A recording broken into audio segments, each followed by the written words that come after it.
Everyone नमस्कार, स्वागत है आप सभी का। अगर आपके जीवन में बहुत अच्छा कोई शख्स है या फिर माँ-बाप हों, भाई-बहन हो या फिर कोई दोस्त यार हो, कोई भी हो जो आपको सही मार्गदर्शन देते हैं, सही चीज़ का आपको अ, सॉल्यूशन देते हैं, आपको हमेशा आगे बढ़ाने के लिए प्रयासरत होते हैं, तो आप धन्यवाद होइए उस ऊपर वाले का, उनका जो आपके जीवन में एक सोलमेट पर्सन के रूप में आए हैं। क्योंकि सोलमेट पर्सन हमारी ज़िंदगी में जो हमारे पूर्व जन्म में किए हुए कर्म होते हैं ना, उसी का फलस्वरूप हमें कोई अच्छा इंसान मिलता है, कोई सोलमेट पर्सन मिलता है, जो आपको बिना स्वार्थ का आपके जीवन में बढ़ोतरी करने के लिए आपकी लाइफ में आता है और आपको आगे बढ़ाने का कार्य करता है और आपके लिए हमेशा अवेलेबल रहता है, बिना किसी स्वार्थ का।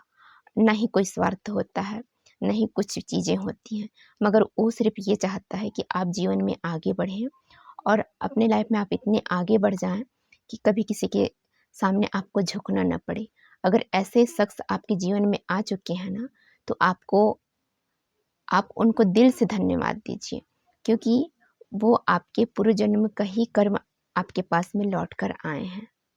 और ये ऐसे लोग आपको किसी भी उम्र में मिल सकते हैं। आप किस उम्र में हैं ये मायने नहीं रखता।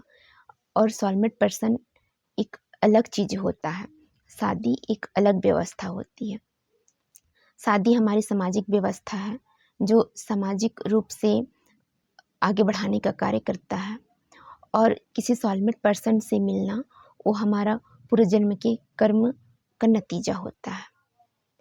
तो अगर हमें किसी अच्छे इंसान का सहयोग मिल रहा है ना, जो निस्वार्थ भाव से आपके लिए अच्छा सोचता है, अच्छा करता है, आपके लिए चाहता है कि आप लाइफ में बहुत आगे बढ़ जाएँ और हमेशा आपके लिए दिल से दुआएँ निकलती हो, ऐसे कोई इंसान आपकी ज़िंदगी में आ गए हैं ना, तो आप उनके लिए दिल से आभार व्यक्त करिए, क्योंकि और उस ऊपर वाले का भी आभार व्यक्त करिए, क्योंकि वो आपके जीवन में आपके कर्म के द्वारा ही वापस लौटे हैं। आपने जो पूर्व जन्म में जो अच्छे कर्म किए हैं ना, उन कर्मों का नतीजा ही वो अच्छे सोलमेट पर्सन हैं। तो इसलिए आप उनका भी धन्यवाद दीजिए। वो कोई भी हो सकते हैं, आपके दोस्त हो सकते हैं, आपके माँ-बाप हो सकते हैं, आपके भाई-बहन हो सकते हैं या फिर कोई भी अदर पर्सन हो सकता है, जो आपके जीवन को एक नई राह, एक नई दिशा देने के लिए आया होता है और आपको आगे बढ़ाकर आपकी ज़िंदगी से वो चला भी जाएगा। तो आप उनका दिल से धन्यवाद कीजिए, आभार व्यक्त कीजिए, क्योंकि ऐसे लोग बहुत कम मिलते हैं। जो हमारा ये शरीर है ना, वो हमारे आत्मा का एक घर है, एक मंदिर है, जिसको हम जितना साफ रखेंगे, जितना पवित्र रखेंगे, उसमें उतना ही शांति और सुकून की बढ़ोतरी होगी। और अगर हम अपना ही मंदिर को कूड़े कचरे से भरे रहेंगे, तो आत्मा उसमें कितना शांति और सुकून से रहेगा। आप खुद इस चीज़ को अनुभव करिए ना, जब आपके घर में सारा कुछ व्यवस्थित रहता है, सब चीज़ें साफ और क्लीन रहता है, तो आपको कितना अच्छा फ़ील होता होगा। और वही चीज़ें अगर सब कुछ अस्त-व्यस्त हो, कूड़े-कचरे एक जगह पे इकट्ठे हों, तो आपको देखकर कितना गंदा फ़ील होता है। वैसे ही आपका ये शरीर है और ये शरीर आपके आत्मा का मंदिर है, तो आप इसे जितना अधिक हो सके साफ-सुथरा रखने का प्रयास करिए। इसको अपवित्र मत करिए।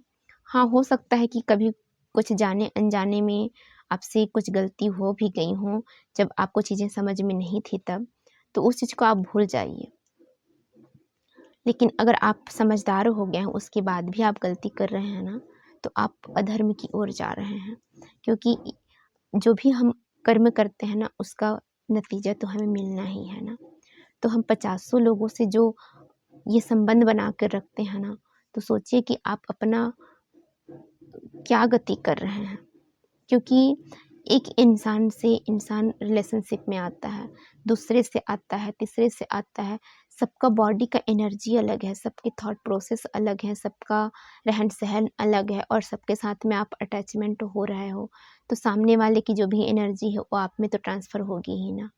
और जब सामने वाले की एनर्जी आप में ट्रांसफ़र होगी, अब दूसरे पर्सन से अटैचमेंट हो, उसकी एनर्जी आप में ट्रांसफ़र होगी, तीसरे से अटैचमेंट हो, उसकी एनर्जी आप में ट्रांसफ़र होगी। तो फिर लास्ट में आपका ऐसी स्थिति बनेगी ना कि आप खुद ही नहीं जी पाएँगे। आपको अंदर से ही बहुत गिल्ट फ़ील होगा और आपको लगेगा कि यार मैंने क्या कर दिया अपनी ज़िंदगी के साथ में। तो ऐसा कोई कार्य मत करिए जिससे कि आपको बहुत गंदा फ़ील हो। और अगर आपको चीज़ें समझ में आना ही स्टार्ट हो गया है ना, तो आप सँभल जाइए, क्योंकि अनजाने में इंसान गलती करता है, वो गलती कहलाता है।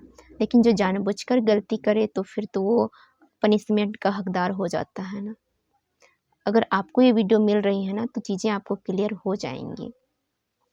सो इसलिए हर किसी से अटैचमेंट होने की ज़रूरत नहीं है, और जो पर्सन आपको अच्छा लगता है, जिनके साथ में आपको रहना अच्छा लगता है, अगर वो इंसान आपके लिए बहुत अच्छे हैं, आप उनको दिल से प्रेम करिए।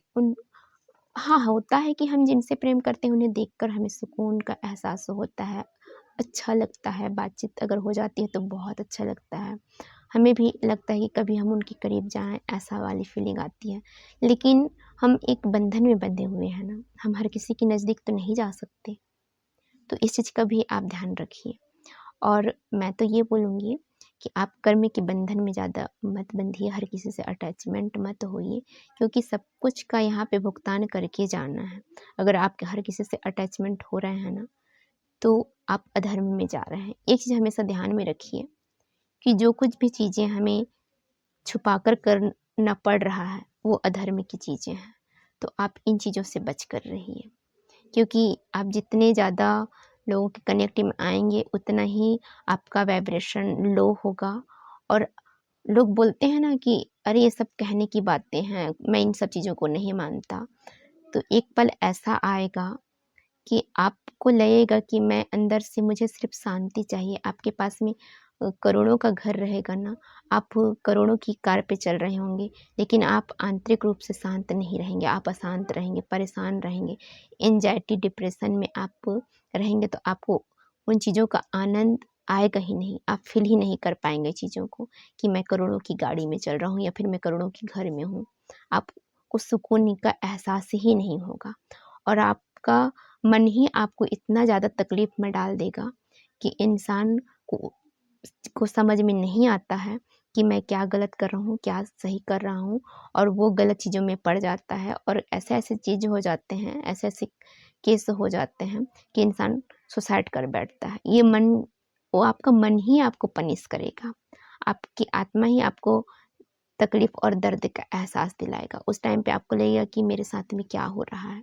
आपको चीज़ें समझ में नहीं आएगी, और आपके दिमाग में बहुत सारे नेगेटिव थॉट आने स्टार्ट हो गए कि यार, मैं अब उससे अच्छा तो मेरी ज़िंदगी ही ख़त्म हो जाती, मैं ऐसे जीवन मुझे नहीं चाहिए, ऐसी वाली फीलिंग आपके जीवन में आने लगेगी।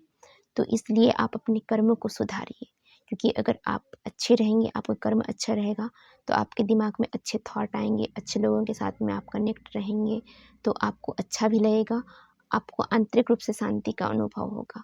और जब आप अंतर्मन से शांत रहेंगे ना, तो आप चाहे छोटे से घर में ही रहेंगे, लेकिन आपको अंदर से हिल मतलब अंदर से खुशी का एहसास होगा, आप पूरी तरह से हिल रहेंगे।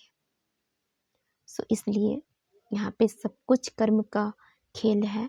आप खुद इतने समझदार हैं कि मुझे क्या करना है और क्या नहीं करना चाहिए।